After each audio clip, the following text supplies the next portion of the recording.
രാഹുൽ മാങ്കൂട്ടം എങ്ങനെയും പോയി ഇതിനകത്ത് ഈ പറയുന്ന പോലെ ഒരു ജാമ്യം എടുക്കാനോ കേസെടുക്കാനോ ഒക്കെ നിൽക്കുമ്പോൾ മുൻകൂർ ജാമ്യം കിട്ടാൻ പാടില്ല. നിങ്ങൾക്കറിയോ ഈ വിഷയം ഇതേ രീതിയിൽ അതിന് മുൻകൂർ ജാമ്യം കിട്ടാനുള്ള സാധ്യത രാഹുൽ മാങ്കൂട്ടത്തിന് ഇല്ലാതാക്കിയാണ് ഈ പറയുന്ന രാഹുൽ ഈശ്വരും ഇയാളോടൊക്കെ ചെയ്യുന്നത്.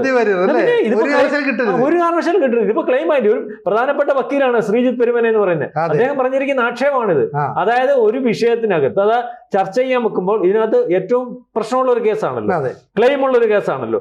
ഈ കേസിനകത്ത് അത് സമൂഹം ചർച്ച ചെയ്യുമ്പോൾ ഈ വിഷയത്തിനകത്ത് ജാമ്യം കൊടുക്കണോ വേണ്ട, അല്ലെങ്കിൽ ഇതുപോലെ ഈ ഒരു കുറ്റകൃത്യം ചെയ്തിട്ട് അങ്ങനെയല്ല ഇങ്ങനെയല്ല അതിനകത്ത് ന്യായോ അന്യായോ നിരത്തി ജാമ്യത്തിന് വേണ്ടി ശ്രമിച്ചുകൊണ്ടിരിക്കുമ്പോൾ ജാമ്യം കിട്ടാൻ വകുപ്പില്ലാത്തടത്ത് വീണ്ടും അതിനകത്ത് അന്യായം കാണിച്ചുകൊണ്ടിരിക്കുന്നത്. ഇപ്പൊ ഈ കാണിക്കുന്നതിന്റെ മൊത്തം ഉത്തരവാദിത്വം ആരാ പറയണ്ടേ? രാഹുലാ പറയണ്ടേ. ഈ മറ്റൊരു എന്തോ രാഹുൽ ഈശ്വറിന്റെ ആയാലും ഈ സന്ദീപ് വാര്യറിന്റെ ആയാലും. അപ്പൊ അതായത് ഇത് ലൈവാക്കി നിർത്തണം. നാളെ കാലത്തെ അണഞ്ഞു പോകുന്നില്ല. ആൾക്കാരും ഇത് എന്തുവാടെ കളയുടെ എന്നൊക്കെ പറഞ്ഞ് പോയാലും അവിടെ നിൽക്കുക, ലൈവായിട്ട് നിൽക്കണം. കോടതി ജാമ്യം കൊടുക്കാൻ പാടില്ല. ഇയാള് ഈ പറയുന്ന പോലെ മണ്ഡലത്തിൽ പാലക്കാട് സജീവമാകാൻ പാടില്ല, മാറി നിൽക്കണം. ആ സ്പേസിനകത്ത് വേറെ കാര്യങ്ങൾ ഉണ്ടാക്കണം.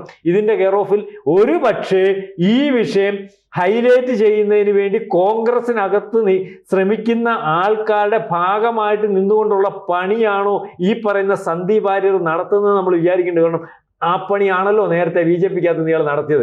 അതേ പണിയാണല്ലോ BJPയോട് ഇയാൾ ചെയ്തത്. അതായത് ഇതിനകത്ത് ഞാൻ കോൺഗ്രസ് ജനറൽ സെക്രട്ടറിയാ, എനിക്ക് കോൺഗ്രസ്സുകാരനോട് സ്നേഹമുണ്ട്, എനിക്ക് രാഹുൽ മാങ്കൂട്ടത്തിനോട് സ്നേഹമുണ്ടെന്ന് ഉള്ള രീതിയിൽ രാഹുൽ മാങ്കൂട്ടത്തിന് പണി കൊടുക്കാൻ ബാക്കി ആരും ഇടപെടാത്തപ്പോൾ, അല്ലെങ്കിൽ ബാക്കി ആരെങ്കിലും ഇടപെട്ടാൽ കൂടുതൽ വർത്തമാനം പറച്ചിലും അതിന്റെ പുറകിൽ ഇവരാണെന്ന് വിചാരിക്കുന്നത് പോലും വിചാരിക്കുമെന്ന് വിചാരിച്ചുകൊണ്ട് ഇയാളെ ഏൽപ്പിച്ചിരിക്കുകയാണോ അറിയാൻ പറ്റുമോ? ഇൻഡയറക്റ്റ് കളി, മനസ്സിലായില്ലേ? ഞാൻ മുമ്പേ പറഞ്ഞ പോലെ ഇൻഡയറക്റ്റ് ആയിട്ട് സഹായിക്കുമല്ല, ഉപദ്രവിക്കുകയാണ്. സഹായിക്കുമെന്ന് തോന്നുന്ന രീതിയിൽ അല്ലെങ്കിൽ ആ രീതിയിൽ ഇദ്ദേഹത്തെ ഉപദ്രവിക്കുകയാണ്. ജാമ്യം കിട്ടാൻ വകുപ്പുണ്ടെങ്കിൽ കിട്ടണ്ട, അല്ലെങ്കിൽ ഈ വിഷയം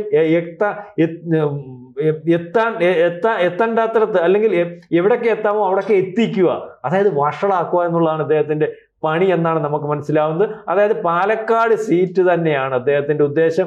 രാഹുലിനെ ഫിനിഷ് ചെയ്ത് അവിടെ ഒരു സീറ്റ് അത് തരപ്പെടുത്തി ജയിച്ചു വരിക. രാഹുലിനെ ഫിനിഷ് ചെയ്ത് കൊടുത്താൽ നിനക്ക് ആ സീറ്റ് ആരോ ഉറപ്പ് കൊടുത്തതുപോലെ നമുക്ക് തോന്നും. കൂടുതൽ വാർത്തകളും വിശേഷങ്ങളും നിങ്ങളിലേക്ക് എത്താൻ ABC മലയാളം സബ്സ്ക്രൈബ് ചെയ്യുക, ബെൽ ബട്ടണും അമർത്തുക.